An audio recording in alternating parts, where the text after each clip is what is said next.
Focus news. अब तक मैं हूं आपके साथ शिवा सिंह। तो आइए बढ़ते हैं अगली खबरों की ओर। नीलिमा ने मुजफ्फरपुर संसदीय क्षेत्र से गठबंधन उम्मीदवार को जनता के द्वारा बताया रिजेक्ट। मुजफ्फरपुर संसदीय क्षेत्र से स्वतंत्र प्रत्याशी के रूप में चुनाव लड़ रही नीलिमा कुमारी ने आज आमकोला स्थित शहनाई विवाह भवन में प्रेस कॉन्फ्रेंस के दौरान दोनों गठबंधन के उम्मीदवारों का विरोध करते हुए कहा कि दोनों गठबंधन के उम्मीदवारों को जनता पहले ही रिजेक्ट कर चुकी है। चाहे वो इंडिया महागठबंधन के उम्मीदवार हो या एंटी उम्मीदवार, इन राजनीतिक दलों द्वारा जनता को जो चुनने का अधिकार दिया गया है उसका हनन ये राजनीतिक दल कर रही है। इसलिए मैं मत का अधिकार और लोकतंत्र को बचाने के लिए जनता की आवाज बनकर खड़ी हुई हूँ। क्या कहा प्रत्याशी नीलिमा कुमारी ने, आइए आपको दिखाते हैं इस रिपोर्ट में। अपहरण हो रहा था, इसलिए मेरा निर्णय जो है चुनाव लड़ने का हो गया, क्योंकि जो दोनों गठबंधन के उम्मीदवार हैं उसको जनता पहले ही रिजेक्ट कर चुकी थी और जनता को जो चुनने का अधिकार दिया गया है उसका हनन जो है राजनीतिक दल कर रही है। वो हमारे ऊपर रिजेक्टेड कैंडिडेट को जो जनता पहले ही रिजेक्ट कर चुकी थी, चाहे वो इंडिया गठबंधन का उम्मीदवार है चाहे एनडीए गठबंधन, वो मुजफ्फरपुर की जनता ने उनको रिजेक्ट कर दिया। तो हमारे ऊपर वो थोपा गया। यही कारण था कि लोकतंत्र को बचाने के लिए, मत देने के अधिकार को बचाने के लिए ये मेरा निर्णय है कि मैं जनता की आवाज़ बन के।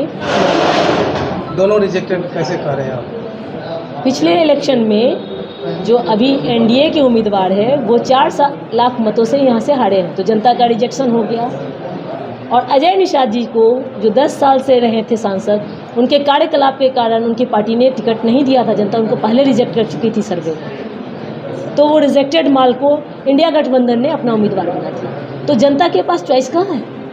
जनता को चुनने का अधिकार छीन लिया इन राजनीतिक। क्या उनके पार्टी में वैसे कार्यकर्ता नहीं थे जिनको वो उम्मीदवार बना के पेश करती, जनता के सामने लाती? 26 लोग मुजफ्फरपुर लोकसभा क्षेत्र से मैदान में जी। और कैसे करते हैं कि जनता का चुनने का अधिकार खत्म कर दिया, जबकि 20 को मतदान है, 26 में से कोई एक जीतेगा। आप पहले से तय मैं दोनों मुख्य राजनीतिक, मैंने जीतने की बात नहीं की। तो जो मुख्य राजनीतिक विचारधारा के दो मुख्य गठबंधन जो है भारत में, जो भारत का ग्रामीण परिवेश का होता है कि ये लोकसभा का इलेक्शन है न कि ग्राम पंचायत। तो यहाँ पर बड़े परिप्रेक्ष्य में देखा जाता है कि जो मुख्य धारा के 2 दल है, 2 गठबंधन है, उनकी मैं बात कर रही हूँ। अभी जो उम्मीदवार खड़ा हुए हैं वो जनता से उनका संबंध स्थापित होते होते समय लग जाएगा। किस एजेंडा के साथ आप आई हैं? पहला एजेंडा है जनता को उनको चुनने के अधिकार से वंचित होने से बचाना। दूसरा एजेंडा है शैक्षणिक गौरव को, जो मेरा मुजफ्फरपुर का शैक्षणिक गौरव था उसको पुनः स्थापित करना। शिक्षा के क्षेत्र में स्तरीय शिक्षा जो कि मैं 1 to 10th तक का फ्री दूंगी बिहार के बच्चों को, जो कि सिविल सेवा के शिक्षक जो पढ़ाएंगे तो वो स्तरीय शिक्षा उन लोगों को उस लेवल का मिलेगा ताकि किसी भी सरकारी नौकरी के लायक वो बन सके, क्योंकि कंपटीशन बहुत टफ है। तीसरा मेरा उद्देश्य है आर्थिक राजधानी मुजफ्फरपुर को बनाना, पॉकेट इंडस्ट्री के रूप में 50,000 रुपया प्रति परिवार इनकम का व्यवस्था करना। और चौथा मेरा है महिलाओं को सम्मानपूर्वक जीवन जीने का अधिकार, चाहे वो राजनीतिक हो, सामाजिक हो, आर्थिक, जो उनको अधिकार है वो सिर्फ अधिकार कागज पर नहीं धरातल पर उतर सके, ये प्रयास रहेगा। अभी यहाँ के जो सिटिंग एमपी थे वो रूलिंग पार्टी के थे, तो मतलब ये सब चीज़ों को वो कर नहीं पाया, तो आप निर्दलीय हो कि किस तरीके से इसको?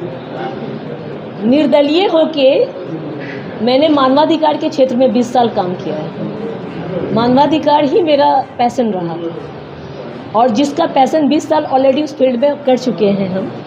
और महिलाओं के आरक्षण जो मिले हैं लोकल बॉडीज़ में, उसमें मेरा हस्तक्षेप रहा है।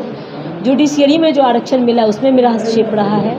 और शिक्षा के क्षेत्र में जो महिलाओं को 50% स्कॉलरशिप देने का मैंने काम किया है। जो सरकार का जो था ना कि 35% रिजर्वेशन, तो जब तक वो शिक्षित ना होगी तो वो लाभ कहाँ मिल पाएगा सभी वर्गों को, उसके लिए भी मैंने प्रयास किया है। और जब मुझे मौका देगी यहाँ की जनता तो मैं उस लेवल पे भी पहुँचूँ, क्योंकि मैं एक औद्योगिक फैमिली घराने से भी उद्योग को कैसे पॉकेट में बनाया जाता है, उसको आयात निर्यात से कैसे जोड़ा जाता है, इसका भी मुझे बचपन से एक्सपीरियंस है और सामाजिक कार्य का भी एक्सपीरियंस है। पूरा परिचय दीजिएगा। मेरा नाम नीलिमा अडिग हुआ उर्फ नीलिमा कुमारी, और मैंने पीजी ह्यूमन राइट्स में किया है और लॉ में भी मैं स्नातक रही हूँ और साइकोलॉजी में मैंने ग्रेजुएशन किया है। तो मल्टी डायमेंशनल फील्ड रहा है हमारा। और यहाँ की मुजफ्फरपुर की बेटी हूँ। आप क्या